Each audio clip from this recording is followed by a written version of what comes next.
Erum, what's your latest cringe networking story? Recently, I went to an event. It was a biotech networking event to explore the startup ecosystem. It was great. I went with a friend of mine and we were introducing our networks to each other because she had some friends that were there. I had some friends that were there, and it was a wonderful event. We were mingling, and at one point, it was just my friend and I talking, and this young entrepreneur comes up to us. They asked me, what do I do? And I was like, oh, I work at a company called Messaging Lab. We do biotech communications. We help entrepreneurs with their stories and their comms, everything from fundraising to thought leadership. This young entrepreneur responds and says, do you do pro bono work? Because I could use that help. And we both smile and laugh. And I'm like, okay, haha. Tell me a little bit more about what you do. Because I wanted to find out what type of work they do. Because maybe there's this opportunity there. Let's hear this person out.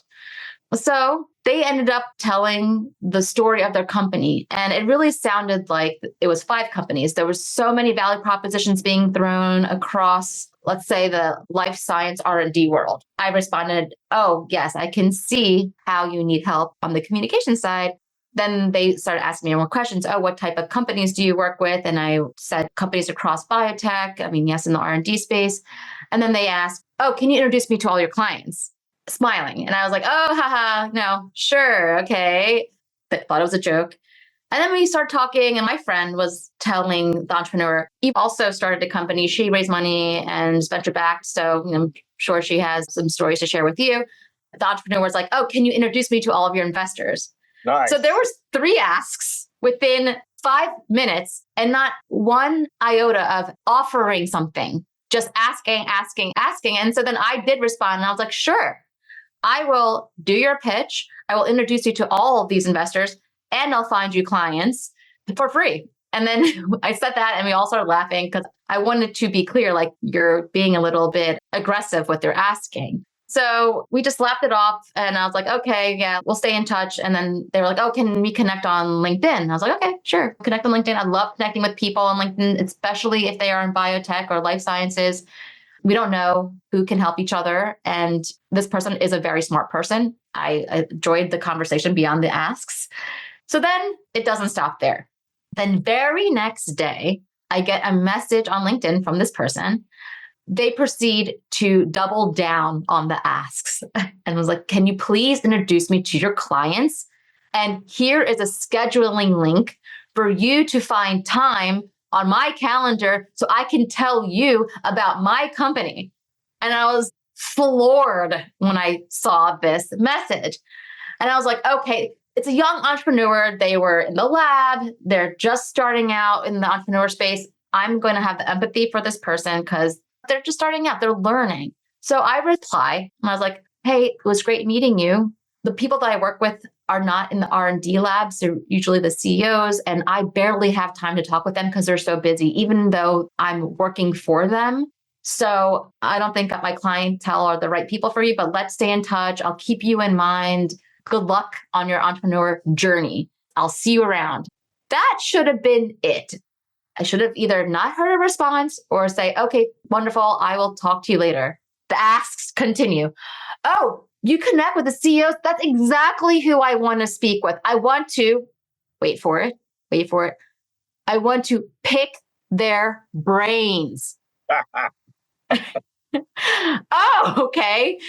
You are a young entrepreneur with 50 value propositions, and you want to talk to these CEOs and pick their brains because they're just waiting to hear your genius ideas because they have nothing else to do. Well, to this entrepreneur's credit, isn't there like saying that the people who are able to ask are the ones who win? So maybe this person is just one of those people who asks a lot.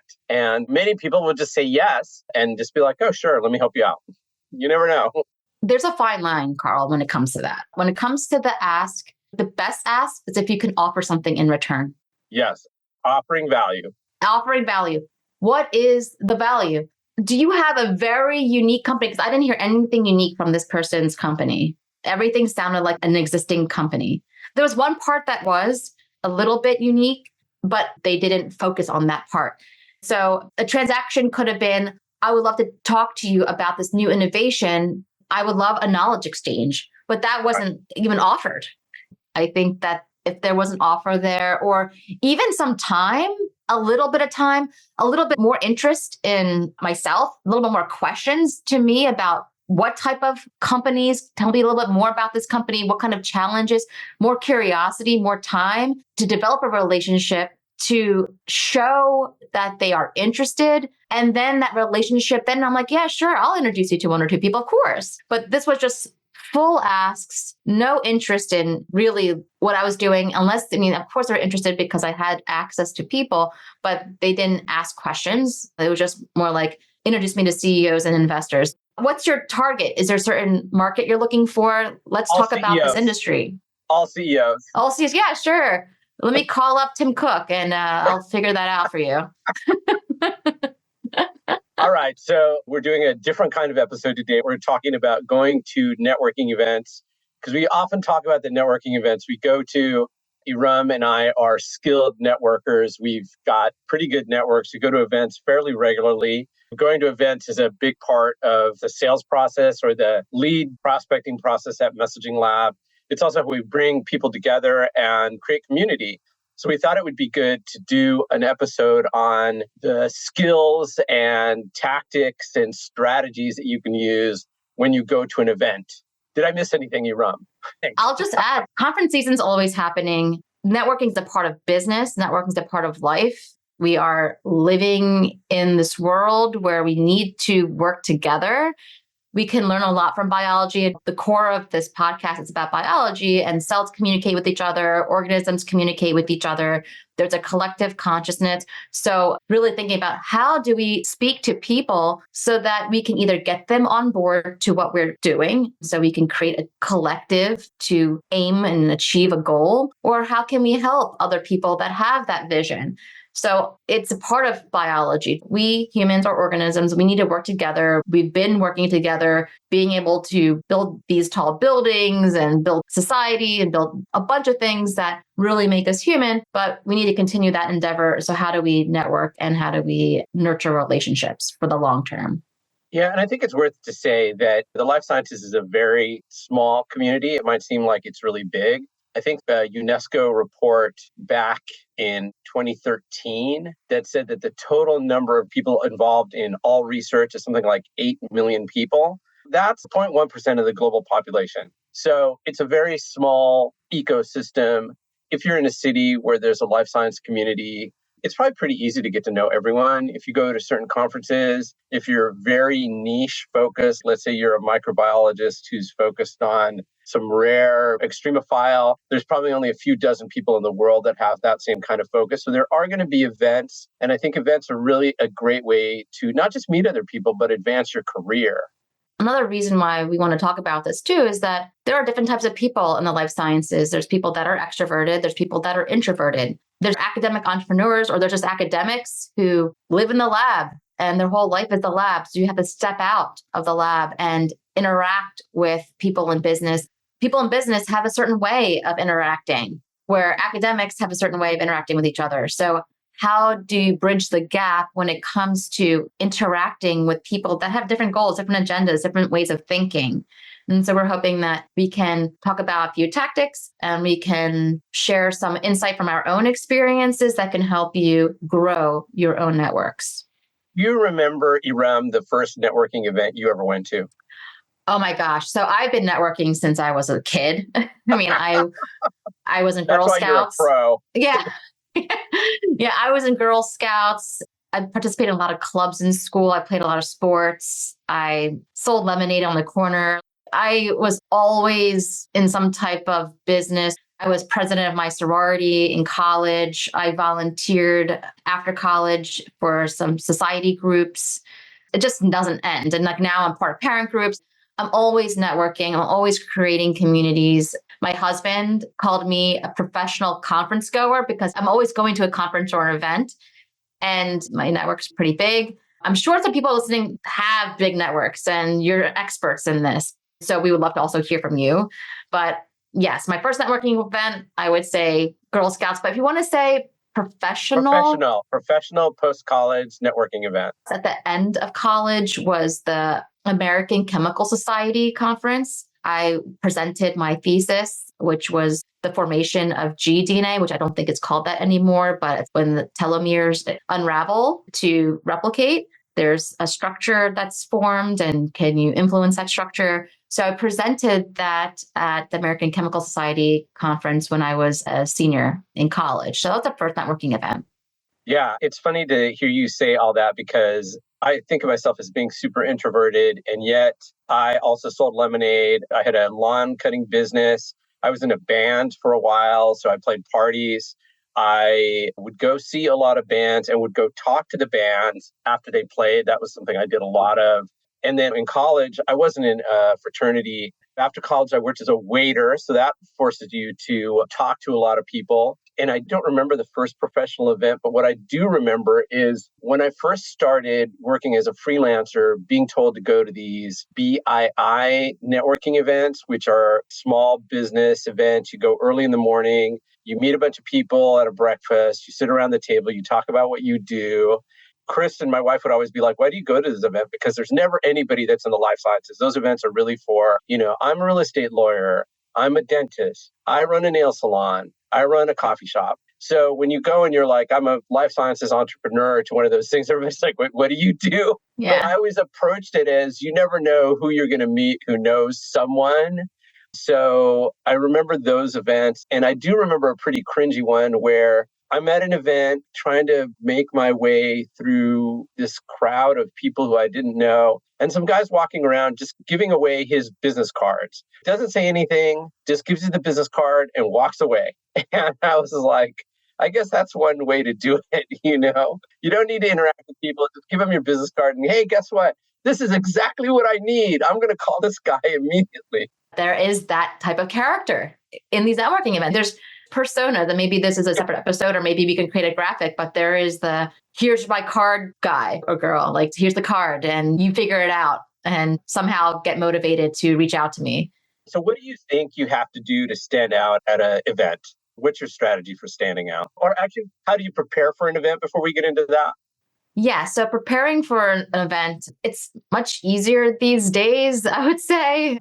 Back in my day, we had to go into a phone book and look up. No. So, of course, when you get invited to an event or see an event, you'll see who's speaking, the agenda. You'll see maybe who's attending. Sometimes they give that information. And it's just a matter of doing some research. Try to understand who's going to be there. What is the purpose of the event? Why are they having it? Are they having it to showcase these companies? Are they having it to facilitate networking? Are they having it because they're trying to make money and there's a cost to it? There's a lot of events that are like that. They're just money-making machines and the content's okay. I mean, but it's always great to meet people in person and see, is it worth going to?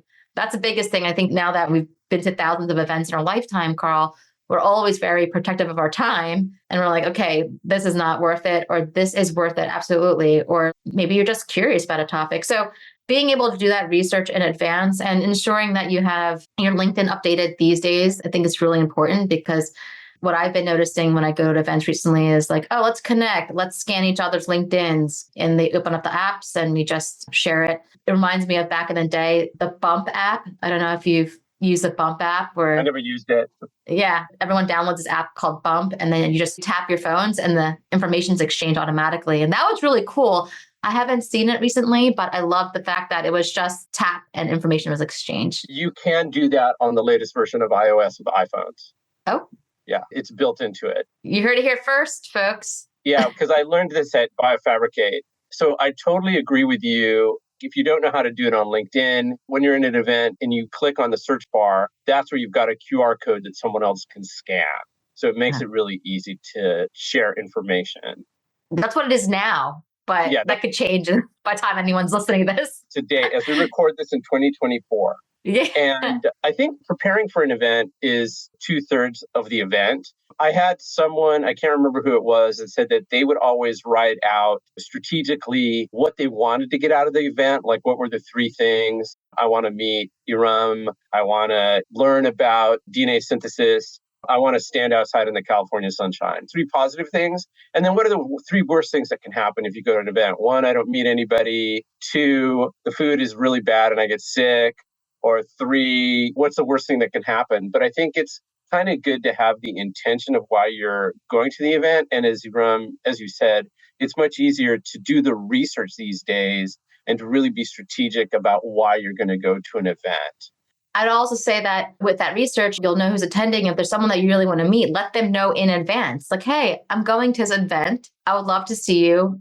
Here's who I am, and I'll just see you there. Do it in a very non-creepy way. You can fanboy a little bit. You can fanboy a little bit, yeah. Yeah, I admire your work in XYZ. I'm excited to meet you. I'm pulling myself out there to learn about this thing. Not I'm coming out there to see you. That's kind of creepy, but I'm coming out to learn more about. Yeah. I mean, I hear about people, entrepreneurs, who they go to an event specifically because they want to meet another entrepreneur.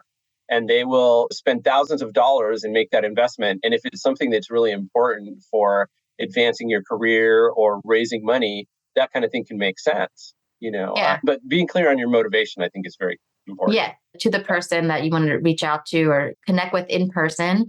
But if you want to reach out to them in advance, it's a great thing to do. It also shows that you're someone that's prepared. You're someone that thinks strategically.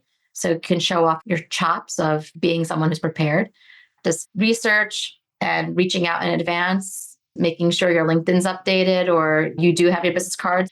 People still do it. I think it could be a very classy thing to have as well, especially if they're a really good card. And I think those are the main things. So what do you do to stand out or to leave a lasting impression with people that you meet? I know it's 2 questions combined, but I know certain people, they always wear white, so they stand out in the crowd. Well, I don't know if this is the case anymore, but I did used to find myself a lot of times in rooms with mostly guys who are dressed either in blue or gray suits. I think people are much more casual. They can be much more personal in their branding. But what do you think people should do to stand out? Hi, a quick shout out to our sponsor, Messaging Lab, the force multiplier for biotech. Your biotech company is making the world a better place. You know that, we know that. But does the world? There's a big reason why some biotech companies attract investors, sign up customers, and get attention. That reason is strategic communications. At Messaging Lab, we translate complex science and economics into compelling narratives. And we have done that for the most successful biotech companies across healthcare, agriculture, personal care and beauty, materials, and the list goes on. We're here to make sure your ideas not only get heard, but resonate with your audience. So if it's time to amplify your company's voice, visit messaginglab.com to explore how we can elevate your story and grow your business. Standing out in a crowd, I think, is one thing. I think everyone should always dress the way that they feel comfortable and that exudes their confidence. You don't have to wear something crazy, although I know a little splash of something can be memorable. I think the big thing is standing out in terms of your conversation to show that you're personable. You're a friendly person, that you go up to that person, especially if they're standing alone. Those are the best people to speak with because they're by themselves and they might feel awkward. They might feel a little lonely. And you taking that initiative to go and speak to them shows you care and it makes them feel welcomed. So I think that would help in terms of being memorable. Of course, this is a tactic that I don't do very well, but when they introduce themselves, you remember their name and then you say their name again in the conversation, maybe not immediately, or people can do that to me because they say, oh, what's your name? Erum? And then we talk about my name for a little bit. So they will remember. But as we talk and I'm like, hey, what's your name? And you say, oh, my name's Karl. I'm like, okay, what do you do? Blah, blah. And then I'm like, oh, Karl, you should meet this person. Saying their name is an instant friendly connection because it's like, oh, seems like I've known you forever because I say your name, There is no sweeter sound to the human ear than their own name. Yeah. And there is that tactic that you have to say it 5 or 6 times to remember it. So some people, if you're networking and they keep saying your name, you know that that's their tactic. It's not that there's anything wrong with it, and it's not that it's insincere, but it could be that they specifically want to make sure that they remember your name. I'm also terrible at that, by the way. Of course, there's the networking events where you have the name tag and sometimes they print it out in advance or sometimes they ask you to write it.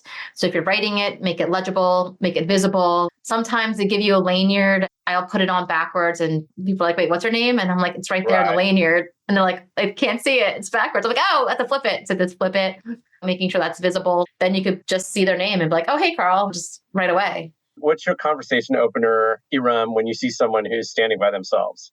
Oh, the simplest one is, hi, what brings you here today? Totally. Yeah. What about you? God, that's a beautiful pair of shoes you're wearing. Oh, you're a schmoozer. I wonder if you schmoozed me when I first met you. We met at Gen Space. Yeah, I can't remember our first interaction. I think it was like, why are you here? Because it was a weird event. Yeah. What brings you to this event? I think what brings you to this event is a great icebreaker and it gives you the opportunity to get to know that person.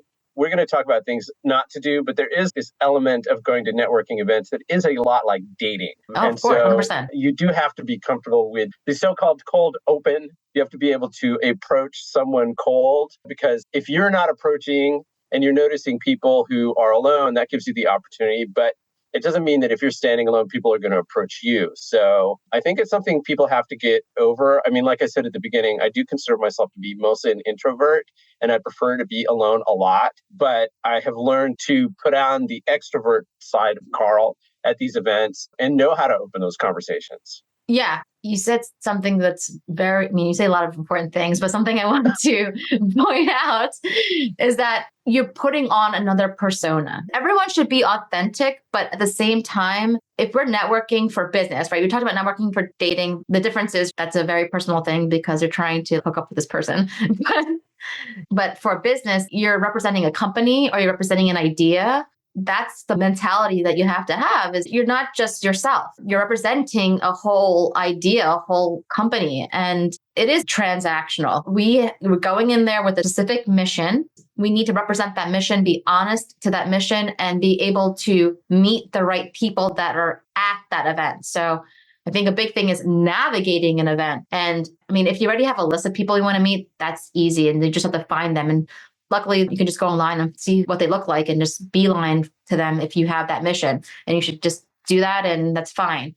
But if you haven't done the research or you're at an event, you're more there to learn about whatever they're talking about and you do want to meet the right people, it's being able to talk to someone, understand who they are, understand if there is value to be exchanged beyond just being friendly. You should always be friendly. But if they're not the right person, it's like, okay, maybe this is not the person you need to talk to. You need to talk to someone else. So we talked about tactics on how to get out of conversation, which we always joke about. Yeah, before we get into that, what you're saying in terms of you're representing an idea or a company is really important. When you're at a company or you're representing an idea, if you're not communicating that idea, you're actually doing the world a disservice. You have to remember that the world needs you and they need your idea. And if you don't express that idea, then the world is going to miss out. And what I was going to say about being a shy person and going to an event, if you're going to a really big event and you're really not comfortable talking to people, I think one of the easiest ways to practice having cold conversations with people is going around to the booths. If there's booths and people are selling or trying to represent other companies, go around and talk to the people at those booths. Have the conversation, let them sell you, listen to them, because it's a really easy way to warm up to this idea of going out and talking to other people. And pay attention to the way that they try to sell you, because there are tactics that people use. And after a while, you can start to figure out, oh, you know what? They're trying to get to know me because they want to sell me this thing. Or the tactic here is be friendly or ask me questions is always a good one. The other thing I was going to say, too, that you mentioned this thing about going to events and having an agenda. I don't think that there's anything wrong with telling people that you meet, like, hey, Erum, I'm really here to meet Jason Kelly, the CEO of Ginkgo Bioworks. Do you know him? Could you introduce me? Yeah. I wouldn't say that right away, but I think after you get to know someone and you've had a little bit of chit chat and a bit of conversation, you could say, actually, one of the reasons I'm here is because I'm trying to meet this specific person. Do you know them? Could you introduce me? If not, then who are you here to meet? Oh, yeah. The best person to really connect with there is the event organizer, if you know who that is, because they are there to help people network. So if you are a shy person and there's one person that you have to put away your shyness is the event organizer. introduce yourself, introduce your mission, and say, hey, I'm looking to meet this person or these type of people. Could you make an introduction? And they will know who's attending. If they are a good event organizer, they'll know. I'm happy to make the intro. So the event organizer is a good resource because they will know the people. They'll know other events that are happening. You can find out who that person is. You'd be in good shape. Yeah, I totally agree. To me, the example, and I mean, John Cumbers and I have become very good friends, but I think that at the first or second Symbio Beta, I really made a point of getting to know John, stayed in touch with him. We became friends. We wrote a book together. We're still friends today. So I think that has been a relationship that's been very valuable to me professionally, personally.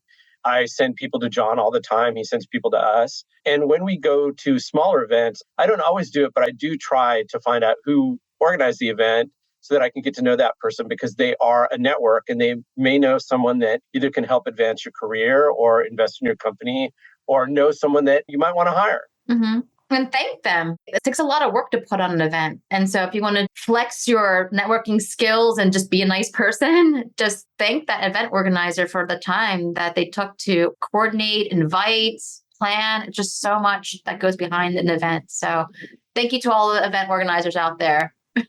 We appreciate you in a big way. What are some things you shouldn't do at an event, Erum?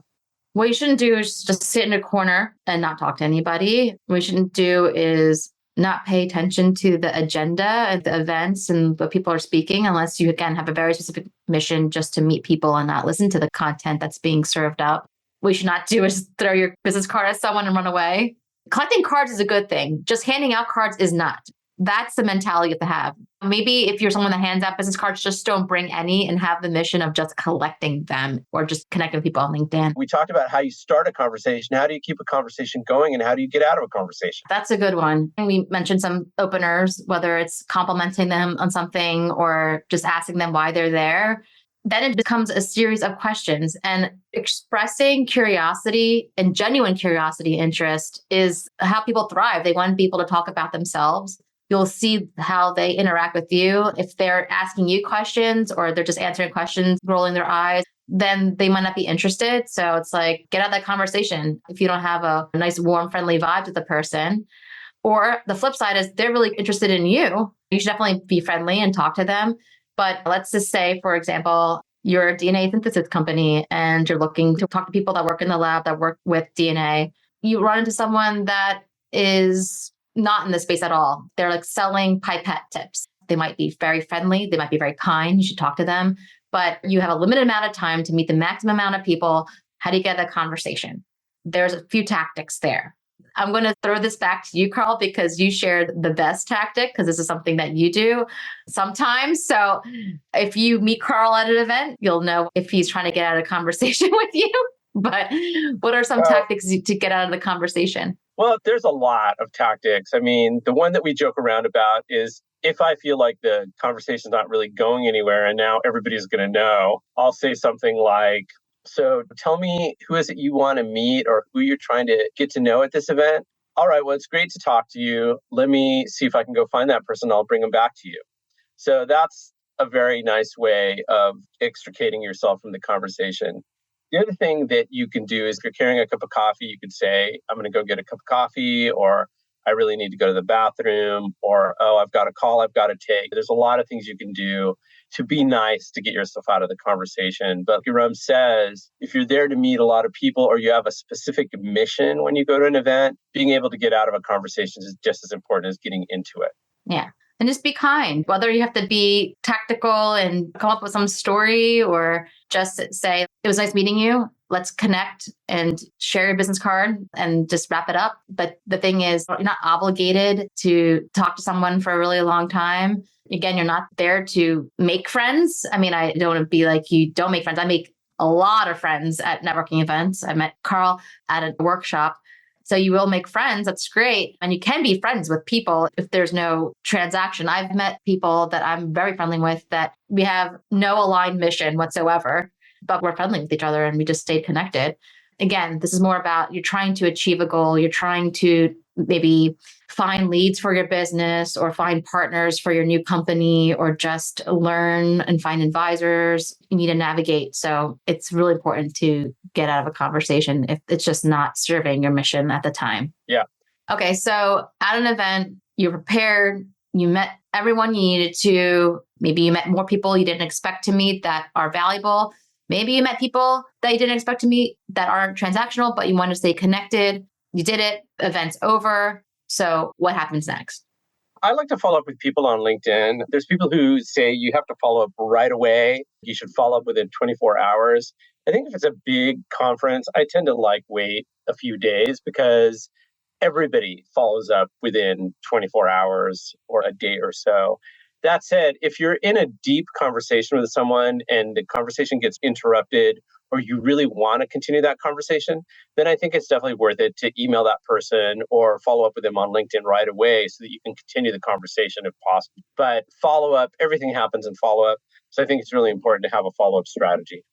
Yeah. Yeah. Especially if you can drop something specific about the conversation you had or about their interest. Again, you want to be able to show that you were paying attention, that you are truly interested in this person and not your own agenda. So you don't just follow up with here's everything about me and my company and my ideas. So let's connect and talk about me more. You don't want to do that. At the top of this episode, I talked about that whole experience, and that was traumatic for me. I was just wow, I'm sorry, Erum. Yeah. I mean, I was just blown away by this person. But I love, Karl, that you mentioned if it makes sense is to wait because it shows that person's still on your mind, that you really took the time to think about them. It's like, hey, it's great to meet you. I would love to continue our conversation about X, Y, and Z. Your company sounds really cool. I think there's something to be discussed there or whatever it is in terms of whatever value you can offer them. You can hint towards it without actually doing a sale. And sales is a whole nother beast. I don't think that's something that we'll really get into unless we have a biological spin on it, which we can think about that later. But I would say that the follow-ups are important, whether immediate, and then if they don't reply, a few days later, or a few days later is the first time.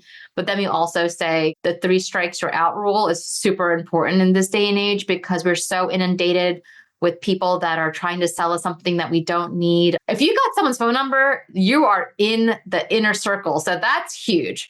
But if this is all LinkedIn and email, just be kind, be respectful, don't be pushy. If they don't reply to you after 3 follow-ups, they're not interested. Just move on.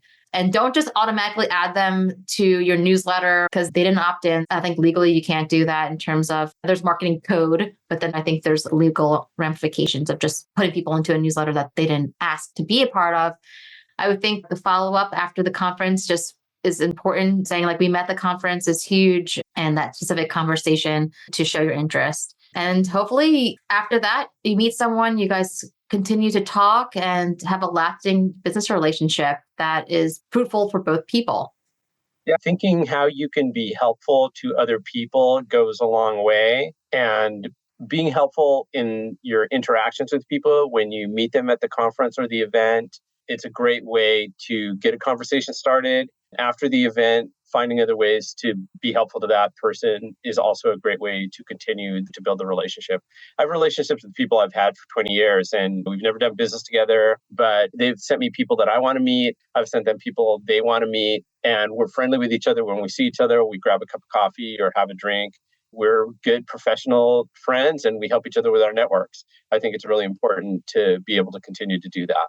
Those are the true network effects, is when someone else is helping you, even though you might not have a direct transaction with them, but they are like, oh, I truly took the time to understand what Karl does. And I know that I met this other person at another event that Karl could be helping that person. I'll make the introduction. And that's referrals, word of mouth, that type of, let's call it marketing process, sales process, connection will stand the test of time. SEO, brand, all that stuff, sure, it's great. Inbound, great, especially when it's word of mouth and referrals. Yep, absolutely. All right. Any final thoughts about networking and networking events or conferences that our audience might be interested in, Erum? Yeah, I'll say network with us. I mean, you can find us on LinkedIn. You can find information about us on the show notes. And I will say that I would love to hear your stories of successful interactions that you've had at networking events and what you did and how that turned out? And also, do you have any cringeworthy stories of interacting with people at networking events similar to what we've experienced? Please let us know. We're going to add a question to Spotify. So if you're listening on Spotify, just go to the episode and you'll see the question. Or please just reach out to us. Our contact information is in the show notes. So please share. Let's network. Let's create a collective consciousness to achieve goals and make a better planet. Let us know what you thought about this episode and feel free to ask us any questions. And for sure, do meet us when we're out and about. That's a wrap.